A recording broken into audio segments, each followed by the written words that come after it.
Doctor B R Ambedkar ಅವರಿಗೆ, doctor B R Ambedkar ಅವರಿಗೆ, doctor B R Ambedkar ಅವರಿಗೆ. ಜೈ ಬೋಲೋ ಭಾರತ್ ಮಾತಾ ಕಿ, ಜೈ ಬೋಲೋ ಭಾರತ್ ಮಾತಾ ಕಿ, ಜೈ ಬೋಲೋ.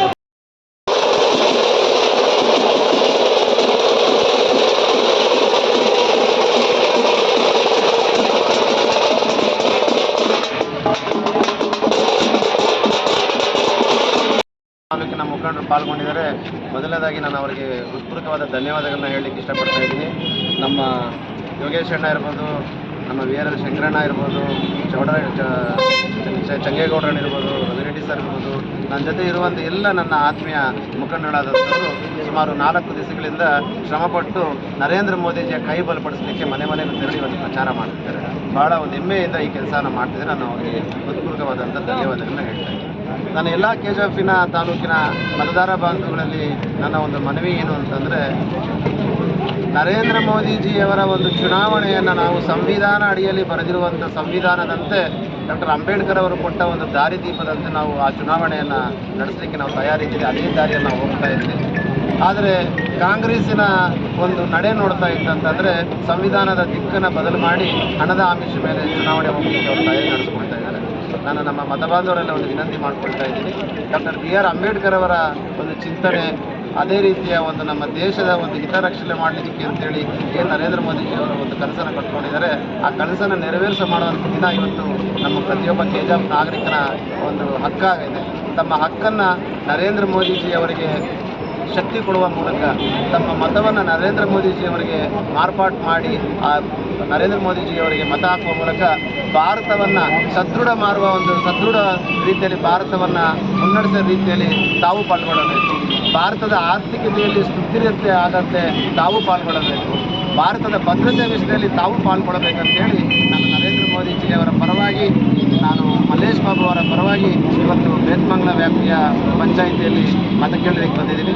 ನಾನು ಎಲ್ಲರಿಗೂ ಕೈ ಎತ್ತಿ ಬೇಡ್ಕೊಳ್ತಾ ಇದ್ದೀನಿ. ಮಲ್ಲೇಶ್ ಬಾಬು ಅವರಿಗೆ ಸೀರಿಯಲ್ ನಂಬರ್ 2 ತೆನೆ ಹೊತ್ತ ಮಹಿಳೆಗೆ ತಮ್ಮ ಎಲ್ಲ ಪಂಚಾಯಿತಿಯ ಮುಖಂಡರುಗಳು ಮನೆ ಮನೆಗೂ ಹೋಗಿ ಎಲ್ಲ ನನ್ನ ತಾಯಂದಿರಿಗೂ, ನನ್ನ ಅಣ್ಣಂದಿರಿಗೂ, ನನ್ನ ತಮ್ಮಂದಿರಿಗೂ ಈ ವಿಷಯವನ್ನು ಮುಟ್ಟಿಸಿ ಭಾರತ ಸದೃಢಗೊಳಿಸಲಿಕ್ಕೆ ನೀವೆಲ್ಲ ಸಜ್ಜಾಗಬೇಕು, ಭಾರತವನ್ನು ಭದ್ರಗೊಳಿಸಲಿಕ್ಕೆ ಯುವ ನಾಯಕರೆಲ್ಲ ಎಚ್ಚೆತ್ತೇಳಬೇಕು ಅಂತ ಹೇಳ್ತಾ ನಾನು ಇವತ್ತಿನ ದಿನ ಈ ಪ್ರಚಾರದ ಕಾರ್ಯಕ್ರಮದಲ್ಲಿ ತೊಡಗಿದ್ದೀನಿ. ಏನು ಇವತ್ತು ನಮ್ಮ ಕೆಜೆಎಫ್ ಅಭಿವೃದ್ಧಿ ಆಗಬೇಕಾದ್ರೆ, ನಮ್ಮ ಕೆಜೆಎಫ್ ತಾಲೂಕು ಅಭಿವೃದ್ಧಿ ಆಗಬೇಕಾದ್ರೆ ಅದು ಏಕೈಕ ವ್ಯಕ್ತಿ ನರೇಂದ್ರ ಮೋದಿ ಮತ್ತು ಮಲ್ಲೇಶ್ ಬಾಬು ಅಂತ ಹೇಳ್ತೀನಿ. ತಾವೆಲ್ಲ ನೋಡಿರ್ಬೋದು, ಹಿಂದಿನ ಸಂಸದರಾದಂಥ ಮುನ್ಸ್ವಾಮಿ ಅವರು 2000 ಮನೆಗಳಿಗೆ ಹಕ್ಕುಪತ್ರಗಳನ್ನು ಕೊಟ್ಟು BJMನಲ್ಲಿ ಅವರ ಒಂದು ನಿಷ್ಠೆಯನ್ನು ಮೆರೆದಿದ್ದಾರೆ. ಮುಂದಿನ ಬರುವಂಥ ದಿನಗಳಲ್ಲಿ ಯಾವುದೇ ರೀತಿಯ ಒಂದು ಸಂಶಯ ಇಲ್ಲ, ನರೇಂದ್ರ ಮೋದಿಜಿಯವರು ಅಧಿಕಾರವನ್ನು ಹಿಡಿಯೋದು ಸದಸಿದ್ಧ, ನರೇಂದ್ರ ಮೋದಿಜಿಯವರು 3ನೇ ಬಾರಿ ಪ್ರಧಾನಮಂತ್ರಿ ಆಗೋದು ಅದು ಸದಸಿದ್ಧ ಅಂತ ಹೇಳ್ತಾ ನಾನು ಎಲ್ಲರಿಗೂ ಬೇಡ್ಕೊಳ್ತಾ ಇರೋದು, ಮಲ್ಲೇಶ್ ಬಾಬು ಅವರಿಗೆ 2 ನಂಬರ್ ಸೀರಿಯಲ್ ನಂಬರ್ಗೆ ಮತವನ್ನಾಗಿ ಅವರ ಜಯಶೀಲವನ್ನು ಮಾಡಿ ಭಾರತದ ಅಭಿವೃದ್ಧಿಯತ್ತ, ಕೆಜೆಎಫಿನ ಅಭಿವೃದ್ಧಿಯತ್ತ ತಮ್ಮ ಮತವನ್ನು ಚಲಾಯಿಸಬೇಕಂತ ಈ ಮತಯಾಚನೆ ಕಾರ್ಯಕ್ರಮವನ್ನು ಹಮ್ಮಿಕೊಂಡಿದ್ದೇವೆ.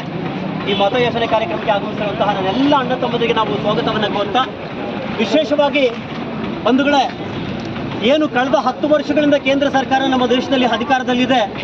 ಇವತ್ತು ಅತ್ಯಂತ ಹೆಮ್ಮೆಯಿಂದ ನಾವು ಹೇಳ್ತೇವೆ, ಮೋದಿಯವರ ಪರವಾಗಿ ನಾವು ಈ ದೇಶದಲ್ಲಿ, ಈ ಕ್ಷೇತ್ರದಲ್ಲಿ ಮತ ಕೇಳೋದಕ್ಕೆ ನಾವು ತುಂಬ ಪುಣ್ಯ ಮಾಡಿದ್ದೇವೆ ಹೇಳ್ತೇವೆ. ಇದು ನಮ್ಮ ಸೌಭಾಗ್ಯ ಅಂತ ಹೇಳ್ತೀವಿ ನನ್ನ ಬಂಧುಗಳೇ. ಕಳೆದ 10 ವರ್ಷಗಳಲ್ಲಿ ತಾವು ಗಮನಿಸಿದಿರಿ, ವಿಶ್ವದ ಯಾವುದೇ ನಾಯಕನನ್ನು ತೆಗೆದುಕೊಂಡರೂ ಕೂಡ ವಿಶ್ವದ ಬಹುತೇಕ ನಾಯಕರ ಇದು ಕೊರೋನಾ ಸಂದರ್ಭ ಆದಮೇಲೆ ಆ ನಾಯಕರ ಜನಪ್ರಿಯತೆ ಕಡಿಮೆ ಆಗಿದೆ. ತಮಗೆ ಗೊತ್ತಿದೆ ನನ್ನ ಮಾಧ್ಯಮ ಮಿತ್ರರೇ, ಕಳೆದ ವರ್ಷ ಚುನಾವಣೆ ಸಂದರ್ಭದಲ್ಲಿ ಮೋದಿಯವರ ವರ್ಚಸ್ಸಿನ ಪ್ರಮಾಣ 65% ಆದರೆ ಈಗ ಅದು 68%ಗೆ ಏರಿದೆ. ಅದನ್ನೇ ಹೇಳ್ತೇವೆ. ಈ ಲೋಕಸಭಾ ಕ್ಷೇತ್ರಕ್ಕೆ ಸಂಬಂಧಪಟ್ಟಾಗೆ ನಮ್ಮ ಏನು ಮಲ್ಲೇಶ್ ಬಾಬುರವರು NDA ಅಭ್ಯರ್ಥಿಯಾಗಿ ಸ್ಪರ್ಧೆ ಮಾಡ್ತಾ ಇದ್ದಾರೆ, ಅತ್ಯಂತ ಸಭ್ಯ, ಒಬ್ಬ ಒಳ್ಳೆಯ ನಾಗರಿಕ, ನಾವೆಲ್ಲರೂ ಕೂಡ ಹೆಮ್ಮೆ ಪಡುವಂತಹ ಒಬ್ಬ ಅಭ್ಯರ್ಥಿ ನಮಗೆ ಇವತ್ತು ಸಿಕ್ಕಿದ್ದಾರೆ ಅಂತ ಹೇಳಿದ್ರೆ ಬಹುಶಃ ಇದು ಅತಿಶಯೋಕ್ತಿ ಆಗೋದಿಲ್ಲ. ಸಹಜವಾಗಿ ತಮಗೆಲ್ಲರಿಗೂ ಕೂಡ ಗೊತ್ತಿದೆ, ಮಲ್ಲೇಶ್ ಬಾಬುರವರ ಒಂದು ಸಭ್ಯತೆ ಬಗ್ಗೆ ಯಾರೂ ಕೂಡ 2 ಮಾತು ಹೇಳೋ ಪರಿಸ್ಥಿತಿಯಲ್ಲಿ ನಾವಿಲ್ಲ. ಅದಕ್ಕೆ ಸಂಬಂಧಪಟ್ಟಾಗೆ ಇಡೀ ಕ್ಷೇತ್ರದ ಮಾಹಿತಿಯನ್ನು ನಾವು ಆಗಾಗ ಪಡ್ಕೊಳ್ತಾ ಇದ್ದೇವೆ. ಒಳ್ಳೆಯ ಸುಸಂದರ್ಭ ಇದು ಮಲ್ಲೇಶ್ ಬಾಬುರಿಗೆ ಅಂತ ಹೇಳ್ತೇವೆ. ಒಂದು ಮಾತನ್ನು ಅತ್ಯಂತ ಗಟ್ಟಿಯಾಗಿ ನಾವು ಹೇಳ್ತೇವೆ, 100ಕ್ಕೆ 100 ಕೂಡ ಕೋಲಾರ ಲೋಕಸಭಾ ಕ್ಷೇತ್ರದಿಂದ ಮಲ್ಲೇಶ್ ಬಾಬುರವರು ಗೆದ್ದೇ ಗೆಲ್ತಾರೆ. ಖಂಡಿತವಾಗಿ ನಂಬಿಕೆ ನಮಗೆ ಇದೆ. ಹಾಗೆಯೇ ನಮ್ಮ ಕ್ಷೇತ್ರಕ್ಕೆ ಸಂಬಂಧಪಟ್ಟಾಗೆ ಕಳೆದ 6-7 ವರ್ಷಗಳಿಂದ ನಾವು ಕ್ಷೇತ್ರದಲ್ಲಿ ನಮ್ಮ ಮೋಹನ್ ಕೃಷ್ಣರವರ ನೇತೃತ್ವದಲ್ಲಿ ಓಡಾಡಿ ಕೆಲಸವನ್ನು ಮಾಡ್ತಾ ಇದ್ದೇವೆ. ಬಂಧುಗಳೇ, ಯಾವುದೇ ನಾವು ಹೇಳ್ತೇವೆ 100ಕ್ಕೆ 100 ಕೂಡ ಯಾಕೆ ನರೇಂದ್ರ ಮೋದಿ ಈ ದೇಶಕ್ಕೆ ಬೇಕು ಅನ್ನೋದಕ್ಕೆ ನಾವು 101 ಕಾರಣ ಕೊಡ್ತೀವಿ ಅಂತ ಹೇಳಿದ್ದೇವೆ. ಹಾಗೇನೆ ಕಾಂಗ್ರೆಸ್ ಯಾಕೆ ಬೇಡ ಅನ್ನೋದಕ್ಕೂ ನಮ್ಮ ಹತ್ರ ರೀಸನ್ಸ್ ಇದೆ ನನ್ನ ಬಂಧುಗಳೇ. ಅತ್ಯಂತ ವಿನಮ್ರವಾಗಿ ನಾವು ಒಂದು ಮಾತನ್ನು ಹೇಳೋದಕ್ಕೆ ಬಯಸ್ತೇವೆ. ಈ ರಾಜ್ಯದ ಮುಖ್ಯಮಂತ್ರಿಗಳಾದಂತಹ ಮಾನ್ಯ ಸಿದ್ದರಾಮಯ್ಯರವರು ಮತ್ತು ಡಿ ಕೆ ಶಿವಕುಮಾರ್ ಅತ್ಯಂತ ಗೌರವದಿಂದ ಹೇಳ್ಕೊಳ್ತಾರೆ, ನುಡಿದಂತೆ ನಡೆದಿದ್ದೇವೆ ಅಂತ. ಸ್ವಾಮಿ, ನಾವು ನುಡಿದಂತೆ ನಡೆದಿರೋದು ಈ ರಾಜ್ಯದ ಜನತೆ ಕೂತಿದೆ, ಈ ದೇಶದ ಜನ ನಿಮ್ಮನ್ನು ಗಮನಿಸ್ತಾ ಇದ್ದಾರೆ. ಎಲ್ಲಿ ಕೊಟ್ಟಿದ್ದೀರಿ ಸ್ವಾಮಿ ನೀವು ನುಡಿದಂತೆ ನಡೆದೆ? 200 ಯೂನಿಟ್ ಅಂತ ಹೇಳಿದ್ರೆ ಆಮೇಲೆ ಕಂಡೀಷನ್ ಹಾಕಿದ್ರಿ. ಇದು ನೀವು ನುಡಿದಂತೆ ನಡೆದಿರುವಂತಹ ಮಾತಾಯಿತು. ಎಲ್ಲಿ ಇದು ಮಾಡ್ತಾ ಇದ್ದೀರಿ ಸ್ವಾಮಿಗಳೇ? ಗೃಹಲಕ್ಷ್ಮಿ ಯೋಜನೆ ಅಂದ್ರಿ 2,000 ಕೊಡ್ತೀವಿ ಅಂದ್ರೆ ಅರ್ಧ ಜನ ಕೊಡ್ತೀರಿ, 10 ಜನಕ್ಕಿಲ್ಲ. 10 kg ರೈಸ್ ಬಗ್ಗೆ ಪ್ರಮಾಣ ಮಾಡಿದ್ರಿ ನೀವು. ಗ್ರಾಮ ಪಂಚಾಯತ್ಗಳಲ್ಲಿ ಈ ಪ್ರಚಾರ ಕಾರ್ಯಕ್ರಮ ಚಾಲನೆ ಮಾಡಿ ಸುಮಾರು 2 ದಿವಸ ಆಯಿತು. ಇವತ್ತು 3ನೇ ದಿವಸ. ಈ ಅಂಗವಾಗಿ ಈ ಕಾರ್ಯಕ್ರಮದಲ್ಲಿ ಸರಿಸುಮಾರು 6 ವರ್ಷಗಳ ಕಾಲ ನಿರಂತರ ಸೇವೆ ಮಾಡ್ತಾ ಇರುವಂತಹ ನಮ್ಮ ಕೆಜೆಫ್ ಕ್ಷೇತ್ರದ ಮಣ್ಣಿನ ಮಗ ಹಾಗೂ ದೀನ ದಲಿತರ ನಾಯಕ, ರೈತಾಪಿ ವರ್ಗದ ಮಣ್ಣಿನ ಮಗ ಮೋಹನ್ ಕೃಷ್ಣನ್ ಅವರು ಸೇವೆ ಮಾಡ್ತಾ ಇದ್ದಾರೆ. ಅದೇ ರೀತಿಯಾಗಿ ಇವತ್ತು ಈ ಚುನಾವಣೆ ಬಂದಿದೆ. ಮೊದಲನೇ ಬಾರಿಗೆ ಚುನಾವಣೆ ಹೆಸರಿನಲ್ಲಿ ಅವರ ಬೆಂಬಲವನ್ನು ನಮ್ಮ ನೆಚ್ಚಿನ ನಾಯಕರಾದಂತಹ ನರೇಂದ್ರ ಮೋದಿ ಮತ್ತು ದೇವೇಗೌಡರು, ಕುಮಾರಸ್ವಾಮಿ ಅವರ JDS ಪಕ್ಷ, ಬಿಜೆಪಿ ಎರಡು ಹೊಂದಾಣಿಕೆಯಾಗಿ NDA ಅಭ್ಯರ್ಥಿಯಾಗಿರುವಂತಹ ಮಲ್ಲೇಶ್ ಬಾಬು ಅವರಿಗೆ ಬೆಂಬಲ ಸೂಚಿಸಿದ್ದಾರೆ. ಯಾಕಂತ ಹೇಳಿದ್ರೆ ಮಲ್ಲೇಶ್ ಬಾಬು ಅವರು ಮತ್ತು ನಮ್ಮ ಮೋಹನ್ ಕೃಷ್ಣನ್ ಅವರು ಯಾಕೆ ಬೇಕಂತ ಹೇಳಿದ್ರೆ, ನಮ್ಮ ಮೋಹನ್ ಕೃಷ್ಣನ್ ಅವರು ಸರಿಸುಮಾರು 6 ವರ್ಷಗಳ ಕಾಲ ನಮ್ಮ ಸೇವೆ ಮಾಡ್ತಾ ಇದ್ದಾರೆ. ಅವ್ರಿಗೆ ಯಾವುದೇ ರೀತಿಯಂಥ ಅಧಿಕಾರ ಇಲ್ಲ, ಏನು ಇಲ್ಲದೆ ಇದ್ರೂ ಕೂಡ ನಮ್ಮ ವಿದ್ಯಾರ್ಥಿಗಳಿಗಾಗಿರ್ಬೋದು, ರೈತರಿಗಾಗಿರ್ಬಹುದು, ಮಹಿಳೆಯರಿಗಾಗಿರ್ಬಹುದು, ಮತ್ತೆ ಬರೀ ಬಹುಮುಖ್ಯವಾಗಿ ಕೂಡ ದೇವಸ್ಥಾನಗಳಿಗೆ ಎಲ್ಲದಕ್ಕೂ ಅವರು ಸಹಕಾರ ಮಾಡ್ತಾ ಇದ್ದಾರೆ. ಇವತ್ತಿನ ದಿವಸ ಸಣ್ಣದಾದಂಥ ಒಂದು ಅಳಿನ ಸೇವೆ ಮಾಡಬೇಕು, ಮಲ್ಲೇಶ್ ಬಾಬು ಅವ್ರು ಮಾಡಬೇಕಂತೇಳಿ ಇವತ್ತು ನಮ್ಮ ಶಕ್ತಿಯನ್ನು ಅವರಿಗೆ ನೀಡಿ ನಮ್ಮ ದೇಶದ ನರೇಂದ್ರ ಮೋದಿ ಅವರಿಗೆ ಶಕ್ತಿ ತುಂಬಬೇಕಂತೇಳಿ ಇವತ್ತು ದಿವಸ ಪ್ರಚಾರಕ್ಕೆ ಬಂದಿದ್ದಾರೆ. ಅವರು ಯಾವುದೇ ರೀತಿಯಾದಂತಹ ಬೇರೆ ನಾಯಕರ ರೀತಿಯಾಗಿ ಕೆಜೆಫ್ನಲ್ಲೋ ಅಥವಾ ಬೇರೆ ಕಡೆ ಸಮಾವೇಶ ಸೇರಿ ಕಾರ್ಯಕ್ರಮ ನಡೆಸ್ತಾ ಇಲ್ಲ. ನಾವು ಖುದ್ದಾಗಿ ಹೋಗಿ ಇಡೀ ಯಾವುದೇ ಪಂಚಾಯತ್ ಆಗಿರ್ಬೋದು, ಯಾವುದೇ 35 ವಾರ್ಡ್ ಇದೆ ಕೆಜೆಫ್ ನಗರದಲ್ಲಿ, ಪ್ರತಿಯೊಂದು ವಾರ್ಡ್ಗೂ ಮತ್ತೆ ಪ್ರತಿಯೊಂದು ಪಂಚಾಯತ್ಗೂ ಹೋಗಿ ನಾವು ಅವರ ಸಮಸ್ಯೆಗಳನ್ನು ತಿಳ್ಕೊಂಡು ಮುಂದಿನ ದಿನಗಳಲ್ಲಿ ನಮ್ಮ ಮಲ್ಲೇಶ್ ಬಾಬು ಅವರು ಗೆದ್ದೆ ಗೆಲ್ತಾರೆ, ದೇಶದ ನರೇಂದ್ರ ಮೋದಿ ಅವರು ಗೆದ್ದೆ ಗೆಲ್ತಾರೆ, ನಮ್ಮ ಸಮಸ್ಯೆಗಳಿಗೆ ನಾವಿರ್ತೀವಿ ಅಂತ ಒಂದು ಬೆಂಬಲ ಸೂಚಿಸ್ತಾ ಇದ್ದಾರೆ. ಆದ ಕಾರಣ ನೀವು ನಮ್ಮ ಮಲ್ಲೇಶ್ ಬಾಬು ಅವರಿಗೆ ಮತ ನೀಡಬೇಕು. ಮಲ್ಲೇಶ್ ಬಾಬು ಅವರ ಗುರುತು ಕೆನೆ ಹತ್ತು ರೈತ ಮಹಿಳೆ, ನಂಬರ್ 2.